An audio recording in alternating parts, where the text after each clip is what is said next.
Throughout my film, I've used music and sound effects to set the scene and tell the story of my film.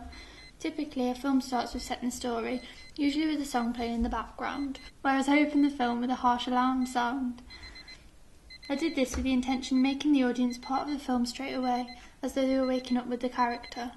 As the girl begins to wake up, this is where I decided to play the music, and used the song Girls and Boys in Love by the Rumble Strips, as I thought this was a lively and happy song, resembling the start to her good day. This is a generic convention of a teen drama, as after some research I found that this was how most of them started their films. I took inspiration from the film Anger Songs and Perfect Snugging, a teen comedy drama. After watching the opening scene to this, I found that the lively music set a good mood to accompany in the beginning of the film, which is why I chose to make mine similar. I found from analysing my questionnaire that everyone thought that music does enhance a drama, and therefore I used plenty of music throughout to create a mood similar to that of the characters. Results from my questionnaire show that around 40% of people thought that the character and the location were important for setting the scene in the opening sequence of the film, which is why I chose to do this, as it's straight to the point of where the film is set and who the main character is. I tried to enhance certain sounds, such as turning the light on and when she turns the shower on, the toast popping out the toaster and the sound of the bus as it drives past. I made these clearly audible over the top of the soundtrack to emphasise them. I did this because it helps to make the audience feel more in touch with the film, as though they were with the main character. When the bad day begins to start, I used a close-up shot of the clock and added in a louder ticking sound effect to give the impression of time running out as I zoomed in on it. I used a variety of shots and camera angles to keep the audience interested, also using short, fast cuts between shots.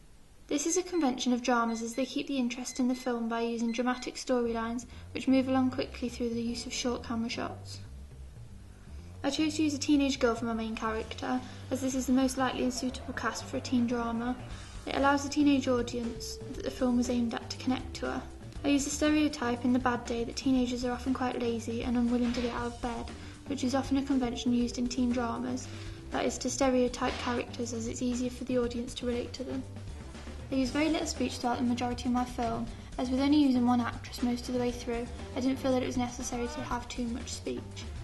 This goes against the generic conventions of most teen dramas, as the cast is usually bigger, so there is more dialogue between them. I used a minimal cast of 2 people, as from analysing my questionnaire the results show that people thought that a film could be just as good with a smaller number of actors, which worked well for my film. This also allowed the audience to make more of a connection with the main character, as the whole film is all about her. Between the 2 parallel storylines, I used an audio cue to make it clear to the audience when the story was changing from the good day to the bad day. I chose a chiming sound, as I thought that this was the most suitable sound to use, as it had connotations of magic or something strange happening, which is what I was trying to portray by using it. I went against a generic convention of teen dramas in the way that they are often in linear sequence. I chose to make my film in a non-linear sequence to make it a bit different to regular teen dramas. By doing this, it created the effect of the storyline that I wanted, and I think it has worked well to tell this story. When filming both storylines during the interview scene, I filmed both parallel days in the same sequence, with the same panning backward shot of the main character walking and running up the stairs to her interview. I did this to highlight how her day had been affected by getting up late. This goes against most conventions of a drama film, as the scenes are not often shot twice for 2 different storylines, because they're mostly in linear sequence. The generic convention that I found during my research into teen dramas is that there are a lot of sudden changes between highs and lows, imitating the often immediate change in a teenager's mood. Often everything is portrayed as being wonderful and everyone is happy, and the next minute the character feels like everything is going wrong for them. I tried to put this across to the audience by the sudden changes between happy, lively music and the sad, slower music. During the conversation between my main character and the interviewer, I used the technique of shot reverse shot, so that close-up and mid-shots of both characters were used. This is a generic convention of dramas, and most other films, to use this technique, as it allows the audience to be in touch with the characters' emotions through their expressions during the conversation. Lighting is crucial in any film to create the right atmosphere for each different scene. I use softer, darker lighting when filming the early morning scenes as the character wakes up to make the scene look more realistic.